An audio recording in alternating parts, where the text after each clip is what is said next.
When physical presence is removed, something fascinating happens. We are forced to confront what we often confuse with intimacy. For many couples, proximity has been doing the heavy lifting. Shared routines, casual touch, sitting beside each other while scrolling, falling asleep in the same bed. These moments create a sense of closeness, but they can sometimes mask emotional distance. You can be physically intertwined and psychologically miles apart. When that physical layer disappears, the illusion disappears with it. Now the question becomes, what remains when touch is no longer available as reassurance? This is where emotional transparency becomes the new form of proximity. Intimacy is not built by geography, it is built by revelation. When two people cannot rely on physical closeness, they must choose emotional presence deliberately. They must speak what they feel instead of assuming it can be sensed. They must articulate longing instead of expressing it through touch. They must describe their inner world instead of expecting it to be intuitively understood. And this is uncomfortable for many of us because emotional transparency requires exposure. It asks, can I tell you what I'm afraid of without softening it? Can I share what I need without disguising it as a joke? Can I admit that I miss you, not casually, but vulnerably? Distance magnifies silence. If you withdraw emotionally while apart, the gap widens quickly. If you withhold your inner experience, the relationship begins to operate on logistics rather than intimacy. Conversations become transactional. How was your day? What did you eat? When will you be free? Functional, but not connective. Emotional transparency moves the dialogue from events to experience. Instead of simply reporting what happened, you share how it felt. Instead of summarizing your day, you reveal where you felt insecure, energized, disappointed, proud. You allow the other person access to the parts of you that are usually revealed through physical cues, tone shifts, posture changes, facial expressions. In distance, nothing can be assumed. Everything must be spoken. This is not about constant seriousness. It is about intentional depth. You begin asking better questions. Not only, what did you do today, but what challenged you today? Where did you feel most alive? What did you wish I could have seen? These questions create emotional presence. They transport you into each other's realities. And here is the paradox. When done well, distance can create a level of emotional intimacy that proximity sometimes dilutes. Because when you cannot rely on touch, you must rely on words. And words, when used honestly, can penetrate deeply. But transparency also requires regulation. When we feel insecure in distance, our impulse may be to demand reassurance, to monitor, to overcommunicate out of anxiety, to seek constant proof of attachment. Yet, true emotional intimacy is not built through control. It is built through courage. Courage to say, I'm feeling disconnected today. Courage to say, I'm afraid this distance might change us. Courage to say, I need to feel chosen, even from far away. Notice the difference between accusation and vulnerability. You never call enough creates defensiveness. I miss hearing your voice more often invites closeness. Emotional transparency is not about unloading feelings impulsively. It is about expressing them responsibly. It also requires reciprocity. One person cannot sustain emotional depth alone. If one partner is consistently revealing while the other remains guarded, imbalance forms. Transparency must be mutual for intimacy to deepen. Distance exposes asymmetry quickly. It shows who is willing to lean in emotionally and who retreats when physical reassurance is unavailable. And yet, there is beauty here. When two people consciously choose emotional openness across distance, they begin to build something resilient. They learn to listen more carefully, to interpret tone, to ask instead of assume. They practice articulating affection rather than relying on gestures. I'm proud of you. I'm thinking about you. I felt close to you when you said that. These statements may seem small, but spoken consistently, they create psychological closeness. Physical presence can soothe, emotional presence bonds. And bonds built through emotional transparency tend to endure because they are not dependent on circumstance. They are rooted in understanding. So if you find yourself building intimacy without physical presence, ask yourself, am I sharing my inner world or only my schedule? Am I revealing my needs or hoping they will be inferred? Am I listening to understand or responding to fill silence?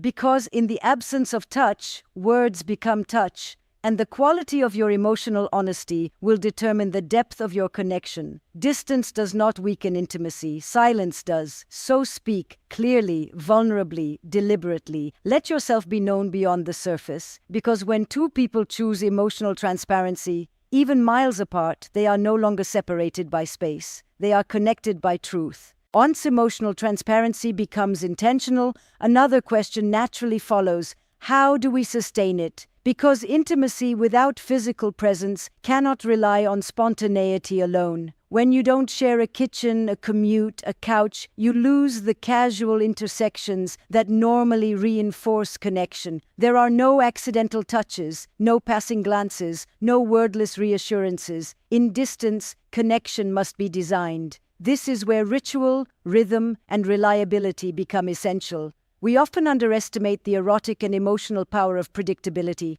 We think passion thrives on surprise alone, but psychologically, safety precedes depth. When I know you will show up, not occasionally, not intensely, but consistently, my nervous system relaxes. And when it relaxes, I can open. Consistency is not boring. It is stabilizing. In long-distance or physically separated relationships, uncertainty can easily creep in. When will we talk next? Are they too busy? Am I becoming less central? Without embodied cues, ambiguity expands quickly. Ritual counters ambiguity. A nightly call, a Sunday morning coffee over video, a midweek voice note, a shared playlist updated every Friday. These are not trivial gestures. They are anchors. Rituals create psychological presence. They signal, no matter how chaotic the week becomes, there is a protected space for us. And protection is erotic. It communicates value. But ritual is not about rigidity. It is about rhythm. A rhythm you both co-create and respect. Something that says, we are intentional about this bond. Without rhythm, distance easily devolves into convenience-based connection.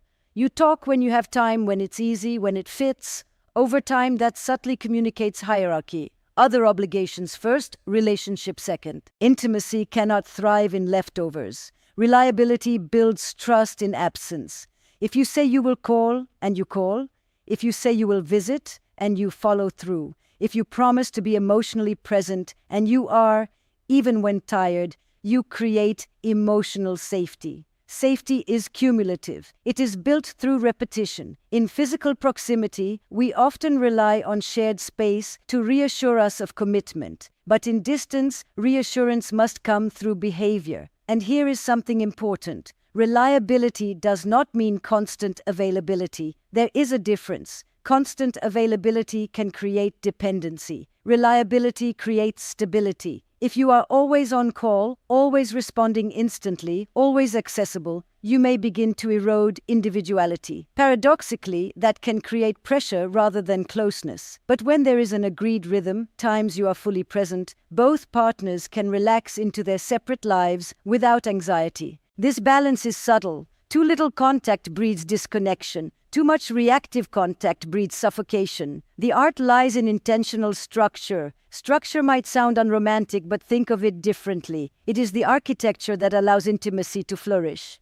When you know you will see each other every evening at 9 p.m., you can anticipate. Anticipation itself builds desire. You have something to look forward to. The day acquires a shared horizon. Without ritual, days blur independently. With ritual, they intersect. And these intersections are where intimacy lives. Ritual also communicates commitment in a tangible way. It says, you matter enough for me to organize my life around us. In the absence of physical presence, this organization becomes symbolic. It replaces the silent commitment of cohabitation. But rituals must remain alive. They cannot become mechanical. If a nightly call turns into distracted multitasking, the ritual loses its meaning. If you are scrolling while speaking, half listening, you are physically apart and emotionally absent. Quality matters more than quantity. 15 minutes of undivided attention is more intimate than an hour of distracted conversation. And here is where reliability deepens intimacy further. When disruptions happen, because they will, how you repair matters. If you miss a call, do you acknowledge it sincerely? If a visit must be postponed, do you validate the disappointment? Repair reinforces safety. It says, even when life interferes, we remain accountable to each other. Over time, these small acts of consistency create an internalized sense of presence. You begin to carry each other psychologically. You trust the connection even when you are not actively engaging, and that trust reduces anxiety. Many long-distance relationships fail not because of lack of love, but because of unmanaged uncertainty. The mind fills gaps with fear. Ritual narrows those gaps. It transforms distance from a threat into a container. So I would ask you, what rhythms are you building? Are they intentional or accidental? Do they create anticipation or obligation? Do they reassure or exhaust? Because intimacy without physical presence cannot rely on chemistry alone. It requires choreography, not rigid, not performative, but deliberate. Love at a distance is less about intensity and more about reliability, less about grand gestures and more about steady presence. When two people commit to rhythm, they transform absence into anticipation. And in that anticipation, intimacy does not fade. It waits and deepens. Because ultimately, closeness is not created by proximity. It is created by consistency. And this brings us to something essential, perhaps the most counterintuitive truth about building intimacy without physical presence. The strength of the connection depends on the strength of the individuals within it. Distance exposes dependency quickly. When you cannot rely on physical reassurance, a hug after conflict, a kiss before leaving the house, the comfort of shared silence, you are left with yourself, your thoughts, your insecurities, your unmet needs, your patterns of attachment. If you are not emotionally resourced on your own, distance can feel unbearable, not because the relationship is weak, but because your sense of stability is externally anchored. This is where individual wholeness becomes foundational. Intimacy is not two halves completing each other. It is two whole people choosing to connect. When you are physically apart, you must be able to regulate your own anxiety. You must be able to soothe your own loneliness at times. You must be able to experience a full day, even a difficult one, without immediate access to your partner's physical comfort. This is not emotional coldness. It is emotional maturity. There is a subtle but profound difference between missing someone and collapsing without them. Missing is healthy. It signals attachment. It affirms desire. It deepens appreciation. Collapsing signals dependency. If every moment apart feels destabilizing, the relationship begins to carry the burden of regulating your internal world, and that weight eventually strains the bond. Individual wholeness means cultivating a life that continues to feel meaningful, even when your partner is not physically present. Your friendships matter. Your work matters. Your passions matter. Your solitude matters. When you nurture these areas, you bring vitality back into the relationship. You have experiences to share, insights to offer, growth to integrate. Without this, conversations shrink. The relationship becomes the sole source of stimulation, validation, and emotional intensity. That is unsustainable. There is also something deeply attractive about self-possession. When your partner senses that you are grounded, that you can stand in your own life with confidence, they relax. They feel less pressure to constantly reassure you. They can choose you freely rather than out of obligation. Autonomy does not threaten intimacy, it strengthens it. But autonomy requires trust. Trust that the bond does not dissolve simply because you are not physically intertwined. Trust that your partner's independence is not rejection. Trust that your own independence does not diminish love. This trust is built through consistency, yes, but also through self-awareness. Ask yourself, when I feel insecure at a distance, what story am I telling myself? Is it rooted in evidence or in past wounds? Am I reacting to the present or to unresolved history? Distance often activates attachment patterns more visibly. Anxious partners may seek constant contact. Avoidant partners may withdraw further. Without physical cues, these patterns intensify. Individual wholeness means recognizing your pattern and taking responsibility for regulating it, rather than expecting your partner to fix it. It means saying, I notice I feel anxious when we don't talk for a day. I'm working on understanding that reaction. Instead of accusing or shutting down, This self-awareness transforms distance from a battleground into a classroom. It becomes an opportunity to strengthen your internal security. And when two people are internally secure, distance becomes far less threatening. It becomes logistical rather than existential. Another dimension of wholeness is boundaries. When you are apart, you must negotiate expectations clearly. How often will we communicate? What does fidelity mean for us? How do we handle social situations?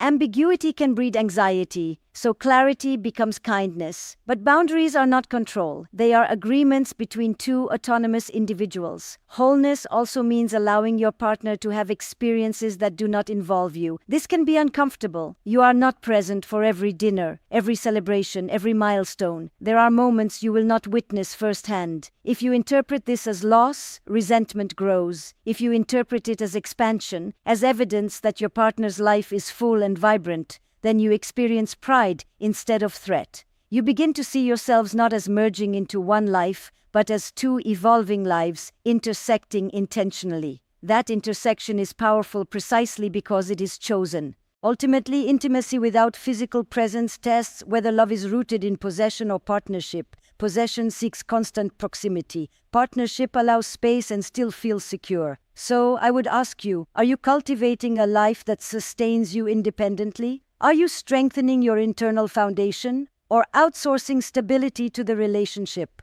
Are you choosing each other or clinging to each other? Because the deepest form of intimacy is not fusion. It is interdependence, two grounded individuals reaching toward each other freely. And when you can stand firmly in yourself while loving another across distance, you discover something profound. Closeness is not measured in miles. It is measured in maturity. Build yourself fully, and let love be the meeting of two complete worlds, not the escape from your own.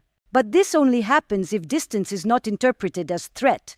If separation activates insecurity, what are they doing? Who are they with? Are they forgetting me? Then the space becomes anxiety, not erotic tension. The difference lies in interpretation. Do you experience the space between you as abandonment or as room to grow and return? Healthy distance allows two individuals to remain distinct, to cultivate their own experiences, ambitions, friendships, creative lives, and then to bring that aliveness back into the relationship. Desire requires otherness. If I feel I fully possess you, fully know you, fully control access to you, longing diminishes. But if I know you are living, evolving, engaging with the world, and still choosing me, that choice becomes erotic.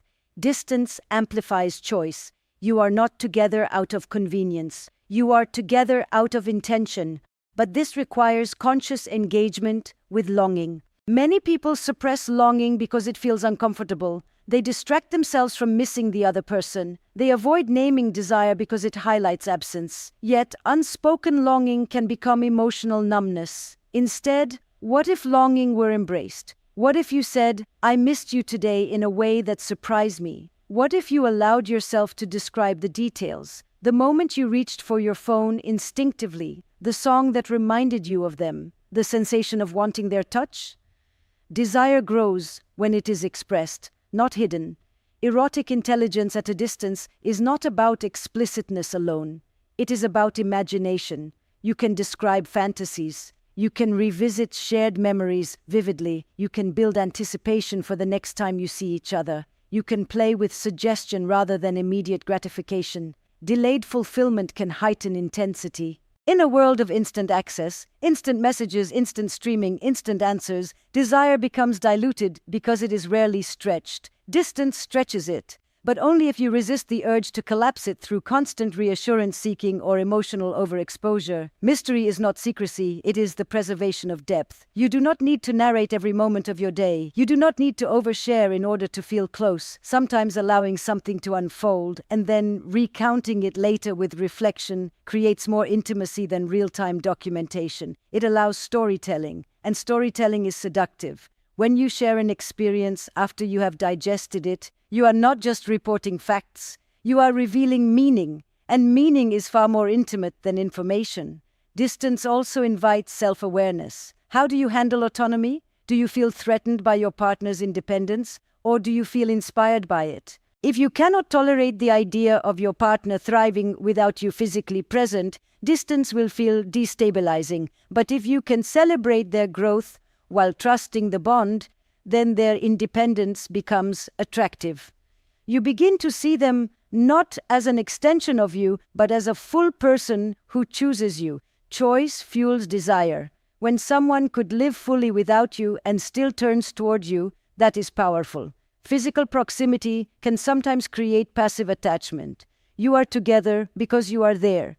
Distance removes that default. It makes commitment active, and active commitment is erotic. So instead of asking, how do we prevent distance from weakening us? Consider asking, how can we use distance to deepen longing? Can you cultivate surprise in conversation? Can you introduce novelty, new ideas, new interests, new sides of yourself?